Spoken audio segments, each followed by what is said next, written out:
자, 지금 우리 이 21번 문제를 볼게요. 얘가 너무 쉽게 나와가지고 지금 학생들이 그냥 적당히 문제 풀고 적당히 넘겼는데 이게 전부 다 킬러 문제의 투석들이에요.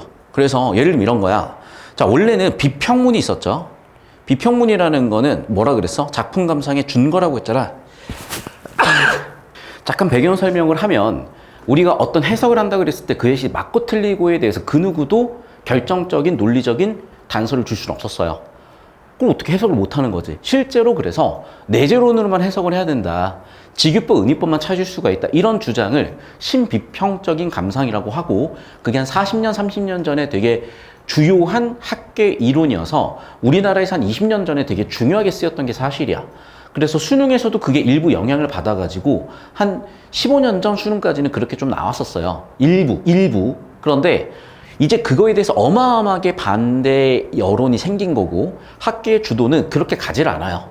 자, 그런데 문제는 뭐냐면 내신 문제를 내다보면 직유법 찾아라, 은유법 찾아라, 문제 설계하기도 쉽고 내기도 쉽고 변별하기도 쉬웠어. 많이 냈어요. 그런데 솔직히 말씀드리면, 솔직히가 아니야. 그냥 있는 그대로 말씀드리면 한 15년 전, 10년 전만 해도요. 은유법에 대한 개념을 못 잡고 있어요. 학교 선생님들께서. 그래서 은유법하고 비유법하고 상징법하고 이런 것들, 뭐 대유법, 제유법, 한유법에 대해서 엄밀하게 개념 정리를 못하는 선생님들이 대부분이었다니까. 왜 못할 수밖에 없냐면 안 돼 있었어요. 정리가. 근데 그게 수능의 문제에 나오면서 화두가 된 거고 교수님들은 관심이 없어요. 왜? 그러든지 말든지. 왜? 그 개념어들에 대해서는 너무나 저차원적인 고민들이거든. 그럼 그 저차원적인 고민들을 누가 했냐? 일단 제가 했어요. 농담이 아니라. 그리고 EBS 윤혜정 선생님이 하셨어요. 그리고 이투수의 권규 선생님이 하셨어요. 그래서 정확하게 2010년에 3명이 3대 개념 강사였고 그때 확립된 개념 체계가 지금까지 오는 건데 자, 그 최첨단 앞에 있었던 게 나잖아. 그래서 한 분은 공무원 가셨고요. 한 분은 지금도 EBS에 계세요. 그럼 남아있는 나야. 이미 실버타운 갔어야 돼. 근데 내가 지금 남아있는 이유가 뭐냐? 이 이후의 흐름이 보였기 때문이야. 자, 그래서 이 이후의 흐름은 잘 들어야 돼. 이제 슬슬 내신에서도 그런 표현법들에서는 잘 변별 안 돼요. 애들이 다 아니까. 자, 그럼 이제 어디냐? 이런 지점이라는 거야. 그래서 우린 이건 어떤 형태로 주어지냐면 첫 번째는 학교 필기로 주어졌을 거고 두 번째는 보기로 주어졌을 건데 평가원에서는 이제 비평교육이라는 장르를 하나를 만들어서 비평에 의해서 작품 감상을 하는 근거들을 주는 건데 이게 어렵게 나올 때는 어떻게 나온다고 말씀드렸었냐면 비평이 있고 그 다음에 지문이 있고 그 다음에 선지가 있었을 때 보기가 있었을 때 당연히 없으면 얘가 최우선순위지만 1순위, 2순위, 3순위라고 얘기했었잖아.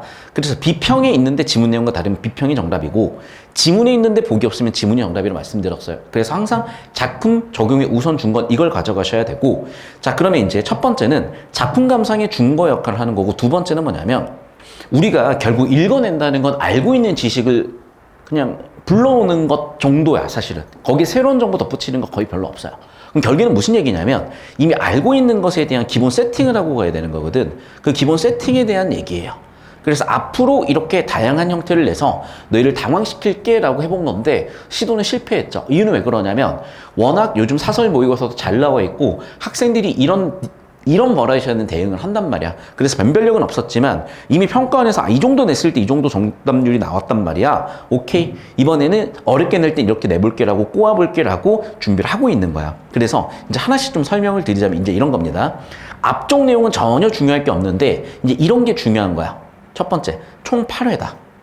그럼 봐봐. 지금 얘가 시작부터 8번째까지 갈 거 아니야. 그럼 기본적인 춘향전의 서사는 알고 있는 상태에서 초반부 장면이 가지고 있는 의미 같은 건 우리는 당연히 읽어낼 수가 있거든요. 그러니까 총 8회를 줬다는 건 뭐냐면 여기에는 첫 세팅이 들어갔단다. 여기서 읽어내야 될 게 있단다라는 걸 보여주기 위해서야. 자, 두 번째는 뭐냐. 각 회의 앞부분에 내용을 소개하는 식구와 해당에 대한 견해가 제시되어 있는데 자, 그럼 봐. 식구 견해가 있는데요. 1번, 2번이라고 해볼게. 자, 문제는 이걸 가지고 문제를 안 만들었죠. 그러니까 얘를 가지고 설계를 할 수가 있다는 거야. 어떤 식의 설계를 할 수가 있냐? 자, 보세요. 자, 내 질문 한번 해볼게, 얘들아. 실제로 남원에 오작교가 있니? 실제로 설랑과 가인이 있었니? 그 얘기야. 자, 그럼 여러분, 여기 나와 있는 정보들 봤을 때 오작교는 왜 오작교라고 언급이 된 것인지, 설랑은 뭔지, 가인은 누군지, 왜 봄바람에 취했다는 표현을 썼는지 이게 사실 내신에서는 되게 중요한 건데 수능에서는 이거는 재해석해서 낼 거거든. 내신과 수능 다 뿌리가 똑같기 때문에 이건 이거야. 자, 오작교도 일종의 비유일 수도 있죠. 어떤 비유야? 춘향이와 이도령이 만나는 거죠. 그래서 연인의 만남인데 아시다시피 오작교에서의 만남은 7월 7석 하루 만에 만날 수 있는, 어찌 보면 되게 비극이지만 비극을 열어줄 수 있는 또는 비극을 해소할 수 있는 되게 클라이막스한, 되게 그 인생에 있어서 정말로 그 귀중한 순간 중에 하나인 거잖아. 그래서 여기 오작교라는 거는 연인의 만남의 공간이라는 측면에서 의미를 담고 있는 거고, 두 번째는 설랑이고 가인이 있었고 당연히 설랑이는 이도린, 그리고 여긴 춘향이. 근데 봐, 춘향이가 봄춘자잖아요. 그럼 봄바람에 취한다도 춘향이 이름과도 관련이 될 수가 있는 거야. 그래서 오작교는 공간적 정보에 봄바람이라는 건 봄이라는 시간적 정보도 주어졌고 이 배경 정보도 주어졌겠지만 여기서 끝나는 게 아니라 설랑 또는 가인이라고 인물 정보 세팅이라든지 그리고 둘 사이에 있었던 사건 정보 세팅이라든지 그런 비유들을 얘기를 한 거야. 또 하나 더 얘기해 볼까? 그네라는 게 나오잖아요. 그네를 뭐로 엮을 수가 있니? 추천서를 엮을 수가 있어. 그 옛날에 추천사에서 춘향이한테 뭐 밀어라, 뭐 항단아 그네를 밀어라. 근데 서로 가는 달같이는 나는 갈 수 없다. 그 문학작품 기억나실 거거든. 그래서 그런 서정교 추천서 같은 시작품을 여기다가 엮어내려고 내가 봤을 땐 지금 시도 준비하는 거야. 그러니까 우리가 소설이면 소설만 나왔지 소설하고 시작품을 엮어낸 거 거의 본 적이 없죠. 근데 엮어낸 적이 있어. 근데 문제는 소설하고 시를 엮었을 때 난이도가 너무 높아질 걸 대비해서 소설과 시를 묶었을 때 시 때문에 막 크게 감상하기 어렵거나 이렇게는 안 냈거든요. 근데 미리 내가 출제 예측을 하잖아. 여러분이 킬러라고 딱 마주했을 때 뭐야 이거? 라고 느끼고 그제서야 인식을 하기 때문에 말씀을 드리는데 킬러 유형으로 소설과 시를 묶을 거예요. 어떤 형태로든 묶을 거야. 그래서 그 지금 초석을 다지고 있는 과정인 거야. 독서에서 초석을 다져서 이후에 킬러 문제를 내는 그 흐름을 똑같이 문학에서 쓰고 있다는 거 다시 한번 짚어주시고, 자, 강한루기는 작품 전체의 제목인데 봐봐. 그럼 제목 자체가 지금 뭐로 세팅이 된 거야? 강한루라는 공간으로 세팅이 된 거죠. 계속해서 볼게. 강한루가 없었더라면 이론이 안 돌아갔을 거, 이론이 안 올라갔으면 이렇게 됐을 것이고, 이미 전체 서사 흐름이 나왔죠. 그러니까 첫 번째는 뭐니? 1. 강한루가 있었으니까 이도린이 놀러 갔고, 이도린이 놀러 갔으니까 춘향이랑 만났고, 춘향이랑 만났기 때문에 전체 구성이 됐다. 자, 그러면 얘는 뭐야? 지금 1회기 때문에 시작에서 뭔가 세팅을 해놨다는 거고, 시작 세팅이 됐으니까 앞으로 수능에서 몇 회든 몇 장면이든 다 낼 수가 있었을 거야. 또 하나 볼게. 강한루 하나가 공중에 솟구쳤다? 얘들아 봐봐. 이거 되게 문학적 표현이야. 강한루 하나가 공중에 솟구쳤다는 뭘 비유한 걸까? 춘향이가 그네를 탄 거죠. 그네를 탔으니까 그네가 이렇게 쫙 있었으면 춘향이가 그네를 타고 공중으로 확 솟구친 거야. 그러니까 눈에 확 보였겠죠. 뭐야? 이렇게 봤더니 너무 예쁜 애 하나가 그네를 타고 있는 걸 본 걸 이렇게 묘사한 거예요. 됐지? 계속해서 춘향이가 이노리를 만날 수밖에 없었고 이 흐름이 있었다라는 세팅을 하고 갔다는 거. 자, 그래서 다시 정리하면은 얘는 문제 푸는데 21번 9월 평가 푸는 데는 크게 지장을 안 줬다 할지라도 앞으로의 출제 포석이라는 초석이라는 측면에서는 되게 유의미한 게 많으니까 이 부분을 미리 염두하고 어떤 킬러가 나오더라도 대처할 수 있게끔 준비하고 가시자는 거. 그 다음에 첫 번째 문제는 인물, 사건, 배경정보 세팅한다는 거 당연히 보이실 겁니다. 근데 그 중에서도 뭐냐? 뻔하디 뻔한 인물을 체크한 건 아니고 중간에 있는 이 김한의 역할에 대해서 묻고 있는 거거든. 자, 그 다음에 꽃그늘도 공간 정보에서 어떤 일이 있었는지 물어보는 건데 워낙 뭐 문제 자체는 쉬웠기 때문에 제가 빠르게 갈게요. 선생님 이쪽으로 따라오십시오. 여기 기준을 잡아주세요. 자, 그래서 첫 번째 주어지는 정보는 비평 지문이 주어졌고요. 이 비평에 대해서 보기에서 뭐라고 얘기했냐? 여러분 필기 이거 따로 해놓으세요. 지문에다 하지 말고 노트에다 하시고, 노트 지금 없으시면 좀 이따가 필기 하셨다가 노트에다 다시 하시면 돼. 그래서 일단 얘는 아예 보기에서 얘를 비평이라고 아예 줬잖아. 자, 비평의 구성은 어떻게 돼 있니? 식구, 제목, 식구, 그 다음에 간단한 비평이 있다 그랬었지. 이게 비평문의 기본이에요. 자, 두 번째는 이거야. 그래서 비평이 세팅이 되고 비평에서 이게 1회기 때문에 세팅할 정보가 많아. 첫 번째는 공간과 시간과, 즉 구성의 3요소인 배경과, 두 번째는 인물과, 그리고 그들 사이에 있었던 사건이죠. 그래서 공간적 배경 때문에 이런 인물들이 이런 일을 마주하게 됐고 이런 인물들이 있었으니까 이런 사건이 생겼다는 인과구조를 계속 잡아서 보여드리려고 하고 있어요. 자, 다시 한번 얘기한다. 쉬운 게 맞아. 정답은 바로바로 풀 거야. 하지만 이런 구성과 정보 처리 연습을 해보시고 킬러 문제 나왔을 때 대응을 해보자는 거야. 자, 그럼 크게 두 인물 나왔어요. 자, 그리고 사건을 주황색으로 체크를 하면 얘네가 놀러 나왔다가 얘를 보게 되는 그 장면. 그래서 봄놀이인데 이 봄놀이라는 이 봄이라는 단어 자체가 춤과 관련이 되잖아. 얘도 의도다분한 문학적인 장치다. 일단 이렇게 정리를 한번 해놓으시고 그 다음에 이제 이걸 가지고 문항 설계를 평가원에서는 할 건데 첫 번째는 뭐냐? 아까도 얘기했지만 인사배를 포괄적으로 물어볼 수 있는 걸 당연히 물을 거고 두 번째는 뭐냐면 그 중에서도 인물 정보와 관련해서 뭔가 있었을 거야. 그게 김한이라는 인물이었던 거고 그 인물의 역할에 대해서 지금 물어보는 건데 자, 말 나온 김에 정리를 한번 해볼게 얘들아. 이미 이제 고3 수업이고 고3 수업이고 그러니까 이 정도 내신 개념은 다들 아실 거라고. 자, 여러분 인물에 대해서 아는 대로 정리해보자. 첫 번째는 뭐가 있니? 주동인물이 있고 반동인물이 있어요. 그 다음에 중심인물이 있고 주변인물이 있어요. 그 다음에 입체적 인물이 있고 평면적 인물이 있어요. 그 다음에 개성적 인물이 있고 전형적 인물이 있어요. 자, 그럼 우린 이미 내신 개념에서 다 배워서 알고 있는 거잖아. 근데 보시면 알겠죠? 김한이 이 중에 어떤 역할을 하고 있는데 그럼 분류가 안 되잖아. 그러니까 내가 자꾸 강조하는 지점이 어떤지 알겠죠? 자꾸 내신 개념에서 머물러 있으면 안 된다니까. 이건 이미 평가원에서는 관심도 없어요, 사실은. 관심도 없어. 이미 수학의 1, 2, 3, 4번 같은 그런 수준의 문제인 거야. 자, 그럼 김한의 역할에 대해서 봤을 때 이거야. 자, 인물도 하나의 정보단이라고 볼게. 그러면 여기에 이돈일이라는 인물, 그 다음에 춘향이라는 인물. 그런데 보시면 알겠지만 여러분, 두 번째 장면, 세 번째 장면, 네 번째 장면에 다 김한이가 있어. 김한이가 있어. 그럼 분명히 김한이가 뭔가를 하고 있을 거라고. 좀 더 정확하게는 이렇게 박스를 치잖아요. 이 각각이 다 어떤 인물이지만 동시에 정보단위라고 보시면 돼. 이 각각의 정보단위들이 뭔가가 있는 거예요, 지금. 자, 그럼 각각의 정보단위들이 어떤 역할을 하고 있냐면 이런 거다. 자, 첫 번째는 비평으로 세팅하고 왔잖아. 두 번째 장면은 뭐냐면 주어인 이도린이 춘향을 관찰한 거야. 목적어를. 됐니? 그리고 김한이한테 뭐 하고 있어? 매개를 명령하고 있어. 자, 반대로 이번에는 주어인 춘향이가 이돈이를 관찰을 했어. 그리고 이제 춘향이는 이도린하고 김한이 같이 있는 걸 봤을 거야. 근데 김한이가 존재감이 없었으니까 보였을지 안 보였을지 모르겠지만 근데 봐, 이도린이 김한이한테 춘향이 매개를 명령했고 김한은 여기 가서 춘향이를 뭐하고 있어? 이도령을 만나야 된다고 설득하는 역할을 하고 있죠. 자, 그러면 두 가지 역할인 거야. 첫 번째는 뭐야? 설득의 역할. 두 번째는 매개의 역할인 거야. 자, 그럼 이 부분을 가지고 아까도 얘기했지만 김한이라는 좀 특이한 인물, 주동인물도 아니지만 주변 인물이지만 이 정보 단위를 이어준다는 측면에서는 논리적 기능을 하니까 그 측면에서 두 번째 문항을 설계를 했을 거예요, 얘를.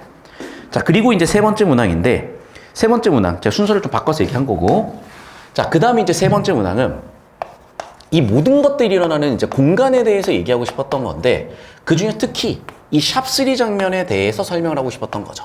자, 그 다음에 이제 네 번째는요. 이 비평에 대해서 얘기하고 싶었던 거야. 그래서 문항 설계가 이렇게 일단 된다는 거 좀 짚어주시고요. 여기까지 잡히나요? 자, 여기 기준으로 잡아주시면 돼요. 여기 기준으로. 자, 10초만 잡고 저쪽으로 올게. 자, 필기 다 하셨습니까? 자, 여기 기준으로 잡아주십시오. 자, 그러면 다시 한번 이제 정보를 다시 한번 이렇게 재구성을 해봐야 돼. 이런 연습을 하셔야 돼요, 여러분. 자, 샵1에서는 뭘 줬어? 지금 얘의 역할은 비평이야. 자, 이제 소설 서사의 장면이야. 자, 근데 이제 제가 장면을 분류하는 기준을, 장면을 나눌 기준을 구성의 3요소인 인물, 사건, 배경으로 세팅한다고 그랬었죠. 그래서 인물, 사건, 배경이 바뀌면 되는데 여기서는 뭐가 바뀌고 있어, 지금? 인물들이 바뀌고 있어요. 그래서 여기에 주체가 되는 인물을 쓸게. 그거는 이도린이야. 누구를? 춘향을. 뭐 했어? 발견했어요. 자, 발견하고 이거는 뭐니? 상황이죠. 이 상황에 따른 반응이야. 보시면 알겠지만 예뻐서 미칠라 그래요. 그래서 첫눈에 반했어요. 자, 첫눈에 반했으니까 이제 뭐 해야 돼? 얘가 그래도 지체 높은 양반이신데 지가 직접 가서 번다 할 수는 없으니까 이제 김한이를 시키는 거야. 그런데 김한이는 순순히 얘기를 듣는 게 아니라 그거에 대해서 반대를 해요. 여기까지 이해됐니? 자, 이게 큰 정보들이야. 자, 두 번째 정보는 뭐냐면 주어인 춘향이가 마찬가지로 이도린을 발견해. 참 웃긴 게 둘 다 첫눈에 빠졌어요. 그럼 만나면 되거든? 남미는 바로 만나요. 제가 남미 여행 갔더니 너무나 재밌었던 게 그러니까 재밌다기보다 웃겼던 게 길 가다 보면 진짜 내가 남자인데도 나한테 힙하는 분은 여자들이 있었어. 그래서 저 남미 애들은 그냥 좋으면 바로 좋다고 반응을 하는구나. 근데 한국 사람들은 길 가다가 누가 나한테 힙하는 불면 경찰서를 데려가잖아. 그러니까 너무 반응이 다른 거야. 그러니까 얘네도 마찬가지야. 둘 다 첫눈에 반한 건 마찬가지인데 주저주저 하고 있죠. 조심스러워. 자, 마지막. 그래서 이제 누가 왔어? 김한이었어요. 김한이 뭐 하고 있니? 누구를? 춘향을 서술어 설득하고 있죠. 자, 설득하는데 춘향이가 거기에 대해서 반박하는 게 첫 번째 나와. 우리 신분 차이 있는데요. 두 번째는 앞으로 좋을 일 있겠어요? 이제 그 부분에 대해서 전부 다 김한이가 야, 신분 차이가 있는 걸 얘기했는데 오케이라고 하시더라. 미래 걱정? 야, 어차피 너한테 이게 득이지 실이 되겠니? 득실 네가 판단해봐라 라고 하면서 결국 설득해서 만납니다. 자, 그러면 이제 결국에는 뭐니? 둘이 연애 감정은 첫눈에 생겼는데 김한이가 매개자 역할, 중개자 역할을 해가지고 해결이 되는 과정인 거고. 자, 그러면 이제 바로 답을 찾아볼게. 이쪽으로 봅시다. 자, 1번 선지부터 볼 건데 1번 선지. 자, 봐봐. 이도린과 춘향은 서로 소통한 적이 없어. 그래서 1번 선지 옆에다 쓸 거야. 뭐라고? 소통이 없기 때문에 당연히 호감을 느꼈다는 사실을 알 수가 없는 거잖아. 1번 대시겠고 2번 보실게요. 춘향은 그네를 타기 위해 나들이에 나섰지만 기대했던 바를 달성하지 못했대. 자, 얘들아 이렇게 할 거야. 2, 3, 4, 5를 뭐가 맞았는지 틀렸는지 좀 이따 시간 드릴 테니까 우리가 엄밀하게 분석을 해보실 거거든요. 자, 그런데 여기서 제가 같이 해보고 싶은 건 이거야. 그네라는 건 뭐야? 사건이죠. 두 번째, 기대했던 바는 뭐야? 사건 또는 내면 심리죠. 근데 기대했던 바를 달성하지 못한 건 아니야. 자, 3번 선지. 이도리는 춘향을 부르며 이도리는 자신을 만나러 올 것이라는 김한의 말을 믿었다. 자, 김한이는 일단 뭐 했니? 이도린이 김한이한테 명령했고 그 명령에 대해서 반대했기 때문에 만나러 올 것이다? 아니고. 자, 4번 선지. 자, 이거는 시제로 문제를 만든 거야. 알고 있었지만은 과거 시제지만 알지 못했고 알게 되었지만이라고 바꿔주셔야 되겠죠. 사실을 뭐라고? 알게 되었지만 개의치 않았죠. 됐니? 자, 5번 선지 한번 볼게. 이거는 옆집 아이의 목적인데 이론인은 알지도 못했기 때문에 쉽게 정답은 1번을 고르셨을 거거든요. 자, 근데 다시 한번 얘기한다. 워낙 쉽긴 했지만 이 의도 자체가 뭐냐면 인물, 사건, 배경 정보에 대한 세팅을 해라. 그 세팅을 바탕으로 정답이 보이는 걸 확인을 해라. 그래서 인사배를 중심으로 디테일을 잡아라 이 얘기를 한 거고. 자, 두 번째 문제 볼게요. 이 꽃그늘이라는 공간이 샵3 장면. 춘향이가 이도린을 인식하는 장면이잖아. 그래서 춘향이가 뭐라고? 이도린을 인식하는 장면. 정답 3번 끝이에요. 그러니까 꽃그늘은 어차피 공간이었을 거야. 그래서 공간을 가지고 묻는 건 아니고 이 공간이 가지고 있는 중요한 의미는 뭐야? 이 인물에 있어서 뭐가 있었다? 이런 사건이 있었다. 정답 3번 바로 보이셨을 겁니다.